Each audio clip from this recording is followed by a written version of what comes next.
सोचिए जरा, आप 19वीं सदी के कलकत्ता में है। मतलब ये वो दौर है जब ईस्ट इंडिया कंपनी का व्यापार एकदम फल फूल रहा था। बिल्कुल। शहर में चारों तरफ बस पैसा बन रहा था, नई नई फैक्ट्रियां लग रही थी। हाँ, और हर कोई बस यही चाहता था कि किसी तरह एक सुरक्षित नौकरी पाकर अपनी जिंदगी सेट कर ले, है ना? सही बात है, उस समय माहौल ही कुछ ऐसा था। तो ऐसे माहौल में शहर के बीचों बीच खड़ा एक 16 साल का लड़का, जिसे उसके बड़े भाई ने खास तौर पे पढ़ने लिखने के लिए बुलाया है, वो साफ शब्दों में कह देता है कि मुझे तुम्हारी ये रोटी कमाने वाली शिक्षा नहीं चाहिए। अरे बाप रे, मतलब उस दौर में ऐसा कहना। हाँ बिल्कुल। वो कहता है कि मुझे वो ज्ञान चाहिए जो मेरे हृदय को रोशन कर दे। ये कोई मामूली बगावत नहीं थी, क्योंकि देखिए, जब पूरा समाज पश्चिमी आधुनिकता और भौतिकवाद की दौड़ में अंधा होकर भाग रहा था। हाँ, सब क्लर्क बनना चाहते थे। बिल्कुल। तब उस दौड़ को सिरे से नकार देना, ये अपने आप में एक बहुत बड़ा वैचारिक भूचाल था। उस ढांचे को चुनौती देना कोई आसान काम नहीं है। सही कहा। और आज की इस चर्चा में हम उसी हिम्मत, उसी वैचारिक भूचाल की जड़ों तक जाने वाले हैं। हम बात कर रहे हैं श्री रामकृष्ण की, जिन्हें बचपन में गदाधर कहा जाता था। जी, एक बेहद साधारण से गांव से निकलकर कलकत्ता के भव्य दक्षिणेश्वर मंदिर तक पहुंचने की उनकी जो शुरुआती यात्रा है, वो कोई आम जीवनी नहीं है। और सुनने वालों को ये भी बता दें कि हमारा मकसद यहाँ किसी धार्मिक मान्यता का प्रचार करना बिल्कुल नहीं है, बल्कि हम उस इंसान के दिमाग और उसके आंतरिक अनुभवों को समझना चाहते हैं। एकदम सही। हम ये देखना चाहते हैं कि जब कोई व्यक्ति दुनियादारी को छोड़कर सच्चाई और ईश्वर की खोज में इस हद तक डूब जाता है कि उसे अपनी सुध बुद्धि न रहे, तो उसके भीतर आखिर चल क्या रहा होता है। तो इस मनोवैज्ञानिक और भावनात्मक सफर को समझने के लिए मुझे लगता है कि हमें गदाधर के जन्म से भी थोड़ा पीछे जाना होगा। हाँ, क्योंकि कोई भी इंसान अचानक से इतना वैरागी तो नहीं हो जाता ना। उसकी नींव उसके घर के माहौल में ही पड़ती है। बिल्कुल। तो अगर हम 1814 के आसपास की बात करें, उनके पिता खुदीराम चट्टोपाध्याय देरेपुर नाम के गांव में रहते थे। और उस वक्त ग्रामीण बंगाल में जमींदारों का राज चलता था। मतलब वो एक तरह से उस इलाके के राजा ही होते थे। हाँ, तो वहां के जमींदार ने खुदीराम को अदालत में एक पड़ोसी के खिलाफ झूठी गवाही देने का आदेश दिया। और उस दौर के इतिहास को अगर हम देखें तो जमींदार को मना करने का सीधा सा मतलब था अपनी मौत या अपनी बर्बादी को खुद दावत देना। लेकिन खुदीराम ने वही किया। मतलब उन्होंने जमींदार की बात मानने से साफ इनकार कर दिया। नतीजा ये हुआ कि जमींदार ने अपनी ताकत का इस्तेमाल करके उन पर झूठे मुकदमे थोप दिए।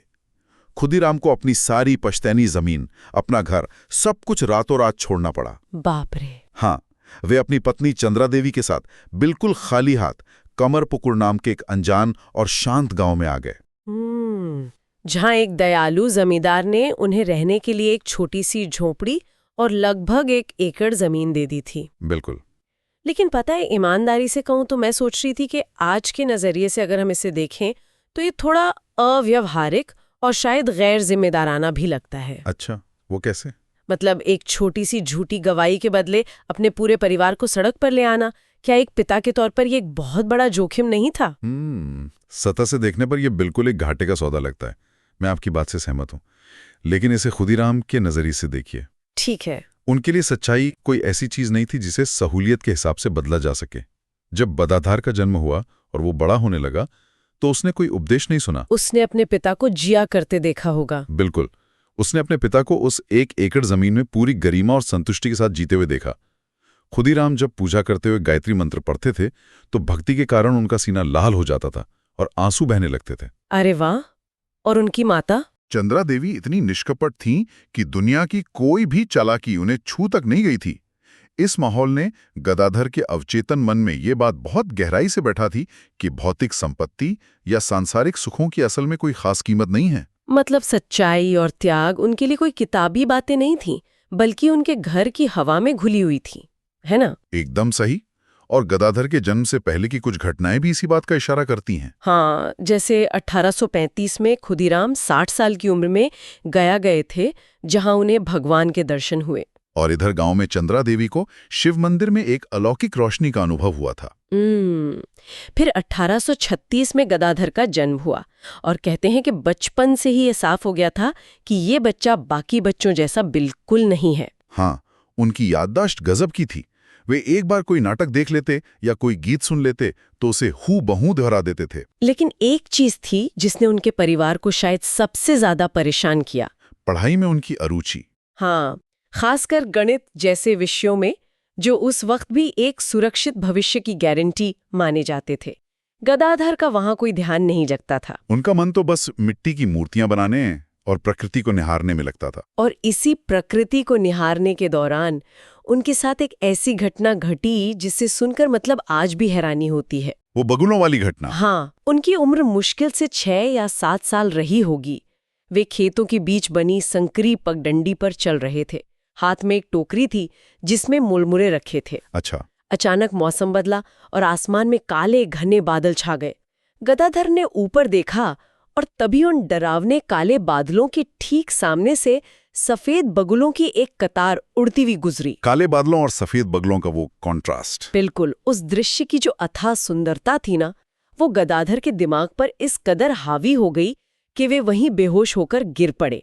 सारे मुरमुरे जमीन पर बिखर गए। बाद में जब उन्हें होश आया तो उन्होंने बताया कि उस बेहोशी के दौरान उन्होंने एक ऐसी खुशी और शांति महसूस की थी जिसे शब्दों में नहीं बताया जा सकता।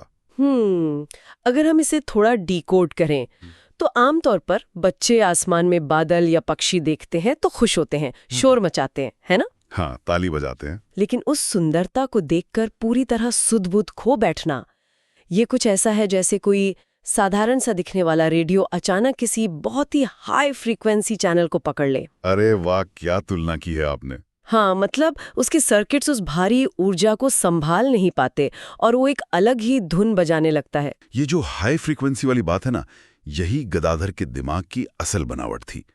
उनका नर्वस सिस्टम और उनका मन प्रकृति की साधारण सुंदरता के पार मौजूद उस असीम ऊर्जा से जुड़ने के लिए एकदम तैयार था। मतलब वो सिर्फ एक खूबसूरत दृश्य नहीं था उनके लिए।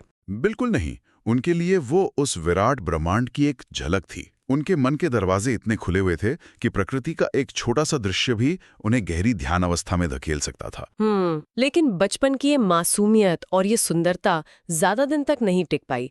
जब वे 7 साल के थे तब उनके पिता खुदीराम का निधन हो गया। और एक 7 साल के बच्चे के लिए पिता का साया उड़ जाना सिर्फ एक दुख नहीं था, बल्कि ये उनके जीवन का पहला सबसे बड़ा दार्शनिक झटका था। दार्शनिक झटका मतलब पहली बार गदाधर ने जीवन के अस्थायी होने का, इस संसार की नश्वरता का सीधा सामना किया। जो पिता कल तक उनके सामने थे वो अब राख में बदल चुके थे। हाँ, ये तो किसी भी बच्चे को बदल कर रख देगा। बिल्कुल। इसके बाद उनका स्वभाव काफी बदल गया। वे एकांत में शमशान घाट के आसपास ज्यादा समय बिताने लगे। और शायद इसी दौरान वो शिवरात्रि के नाटक वाली घटना भी हुई थी। हाँ, गांव में नाटक हो रहा था। मुख्य अभिनेता बीमार पड़ गया और गदाधर को शिव का किरदार निभाने के लिए मंच पर धकेल दिया गया। लेकिन जैसे ही उन्होंने शिव का रूप धारा, वे सच में ध्यान में इतने गहरे उतर गए कि उनकी आंखों से लगातार आंसू बहने लगे। नाटक को बीच में ही रोकना पड़ा था। ये दिखाता है कि गदाधर के भीतर किसी भी भाव में पूरी तरह से डूब जाने की कितनी भयानक क्षमता थी। वे चीजों को ऊपर से नहीं करते थे। और यहीं से कहानी में एक बड़ा भौगोलिक और मानसिक बदलाव आता है। हाँ, कलकत्ता जाने का फैसला। बिल्कुल। कमरपुकुर गांव की उस गहरे शांति से निकलकर गदाधर को कलकत्ता के शोरगुल में आना पड़ता है।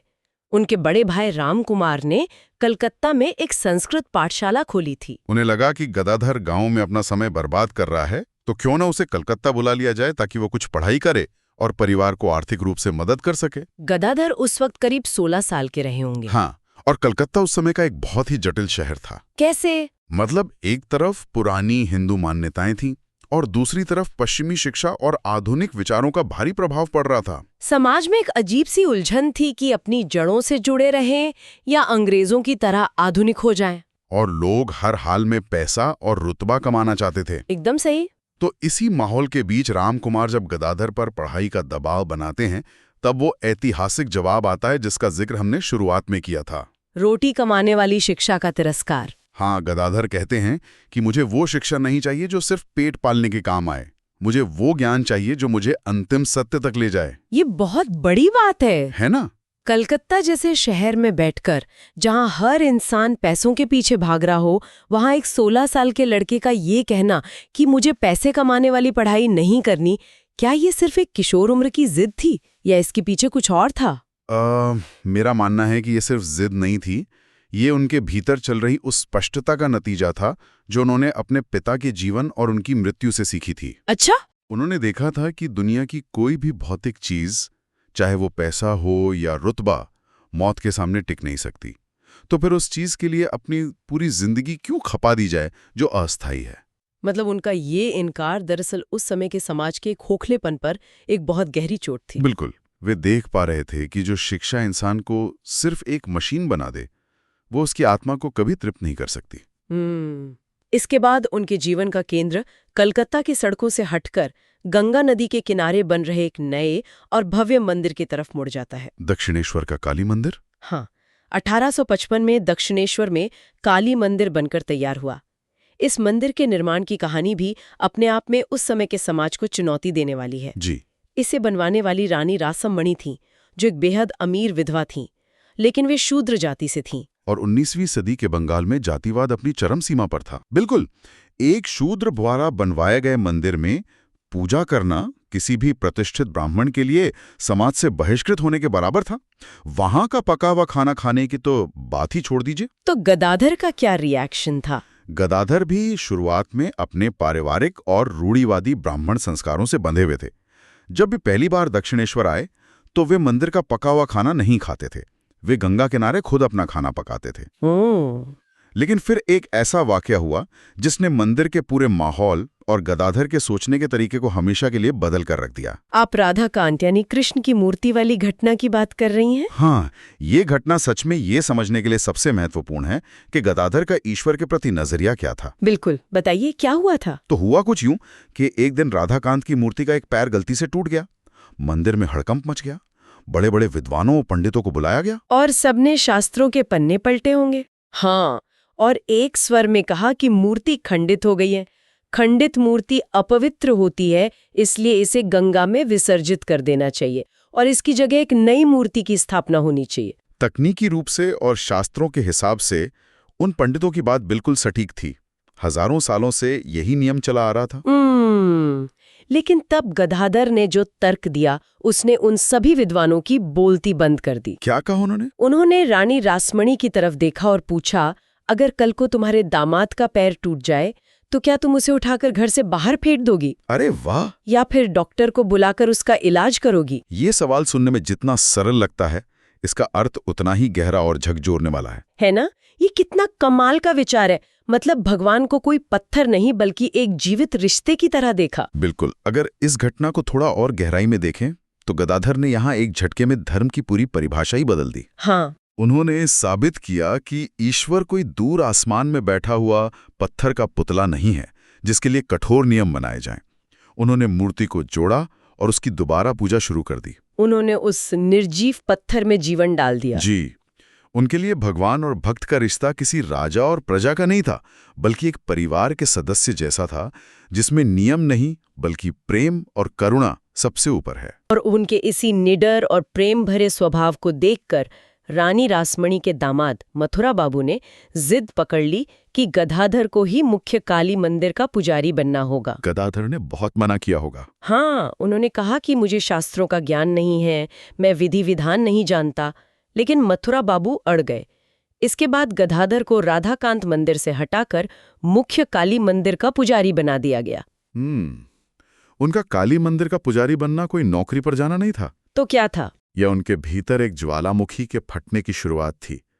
जो लोग उन्हें पूजा करते हुए देखते थे, वे बताते हैं कि गदाधर, जिन्हें अब लोग श्री रामकृष्ण के नाम से जानने लगे थे, वे तोते की तरह सिर्फ मंत्रों का उच्चारण नहीं करते थे। मतलब वो पूरी तरह से उस प्रक्रिया में डूब जाते थे। हाँ, जब वे पूजा करने बैठते तो उन्हें अपने चारों तरफ आग की एक स्पष्ट दीवान दिखाई देती थी जो उन्हें बाहरी दुनिया से अलग कर देती थी। बाप रे! इतना ही नहीं, उन्हें अपने शरीर के भीतर से एक तीव्र ऊर्जा के ऊपर उठने का एहसास होता था, जिसे भारतीय योग परंपरा में कुंडलिनी जागरण कहा जाता है। हाँ, मैंने सुना इसके बारे में। वह ऊर्जा उनके शरीर के अलग अलग केंद्रों को पार करती हुई महसूस होती थी। उनका चेहरा उस वक्त एक अजीब सी रोशनी से चमकने लगता था। वहां मौजूद हर इंसान उस भारी ऊर्जा को महसूस कर सकता था। लेकिन नियति को शायद कुछ और ही मंजूर था। जब श्री रामकृष्ण मंदिर में इन गहरे आंतरिक अनुभवों से गुजर रहे थे, तभी 1856 में उनके जीवन में एक और बड़ा पहाड़ टूट पड़ा।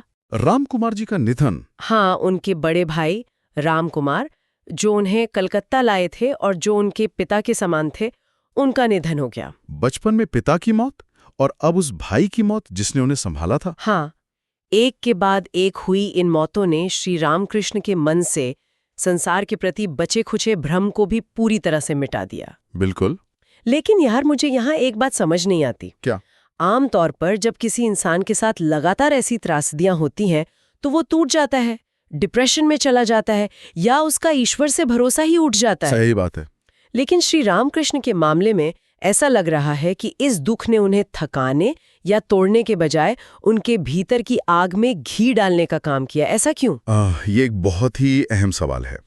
देखिए, आम इंसान इसलिए टूटता है क्योंकि उसने अपनी उम्मीदें, अपनी खुशियां इस नश्वर दुनिया और इंसानों से बांध रखी होती हैं। जब वे इंसान जाते हैं तो खुशी का आधार ही खत्म हो जाता है।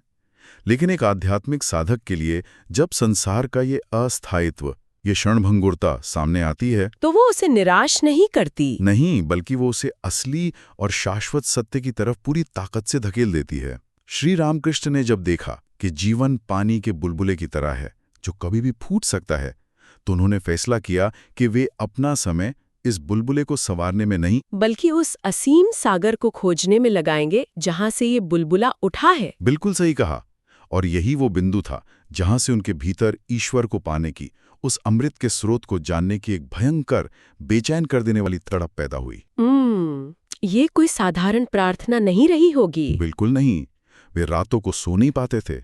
दिन रात उनके भीतर सिर्फ एक ही आग जल रही थी कि किसी भी तरह बस एक बार उस परम सत्य के दर्शन हो जाएं। मतलब उनका पुजारी का काम अब कोई कर्तव्य नहीं रह गया था। जी, ये एक प्रेमी भी पूरे खोए हुए प्रेम को वापस पाने की पागलों जैसी पुकार बन चुका था। कमरपुकुर के उस शांत और हरे भरे गांव से शुरू हुई वो सच्चाई की तलाश अब कलकत्ता के उस भारी शोर शराबे के बीच काली मंदिर के प्रांगण में, हाँ, एक ऐसी धधकती हुई आग बन चुकी थी जिसे दुनिया का कोई भी नियम अब शांत नहीं कर सकता था। अगर हम इस पूरी यात्रा को एक धागे में पिरोएं तो हम देखते हैं कि ये सिर्फ एक व्यक्ति की कहानी नहीं है। तो क्या है? ये कहानी है उस अदम्य साहस की जो दिखावे की शिक्षा को नकार सकता है। ये कहानी है उस करुणा की जो एक खंडित पत्थर में भी प्राण फूंक सकती है। बिल्कुल। और सबसे बड़ी बात, ये कहानी है उस तड़प की जो मृत्यु के गहरे दुख को भी अपनी सबसे बड़ी आध्यात्मिक ताकत में बदल सकती है। श्री रामकृष्ण ने कभी अपनी आंतरिक आवाज को कलकत्ता के आधुनिक शोर में दबने नहीं दिया। और यही उनकी सबसे बड़ी उपलब्धि थी। उन्होंने धर्म को किताबों और कर्मकांडों से निकालकर इंसान के दिल में धड़कने वाली एक जीवित सत्ता बना दिया। लेकिन ये तड़प, ये बेचैनी जब अपनी चरम सीमा को पार कर जाएगी तब क्या होगा? ये एक बड़ा सवाल है। जब वो आग इतनी तेज हो जाएगी कि शरीर उसे संभाल ना पाए तो श्री रामकृष्ण का जीवन कौन सा नया मोड़ लेगा? खैर, इसके आगे की कहानी हम अगले हिस्से में पेश करेंगे। बिल्कुल। वो हिस्सा ये दिखाएगा कि जब इंसान अपनी पूरी हस्ती मिटा देता है तब उसे क्या हासिल होता है। लेकिन आज इस चर्चा को यहीं विराम देने से पहले एक विचार है जो मैं हमारे सुनने वालों के लिए छोड़ना चाहती हूँ। जी बताइए। श्री रामकृष्ण के जीवन की उस घटना को याद कीजिए जब राधाकांत की मूर्ति का पैर टूट गया था। हाँ, वो दामाद वाला उदाहरण। बिल्कुल। अगर हम सोचें तो हमारी अपनी जिंदगी में भी कई बार ऐसा होता है। कोई बहुत ही मूल्यवान चीज, कोई बहुत ही गहरा रिश्ता या कोई ऐसा इंसान जिस पर हम बहुत भरोसा करते हैं, अचानक टूट जाता है, उसमें को दरार आ जाती है। सही बात है, ऐसा हम सबके साथ होता है। तो ऐसे में सवाल ये है कि क्या हम दुनिया के कठोर नियमों, अपने अहंकार और कोरे व्यवहार के आधार पर उस टूटे हुए रिश्ते या इंसान को अपनी जिंदगी से बाहर फेंक देते हैं? या फिर श्री रामकृष्ण की तरह हम उसमें प्रेम, करुणा और देखभाल का लेप लगाकर उसे जोड़ते हैं और उसे दोबारा अपने जीवन में पूजनीय बनाते हैं? सुनने वालों को अपने जीवन की उन खंडित मूर्तियों के बारे में एक बार विचार जरूर करना चाहिए।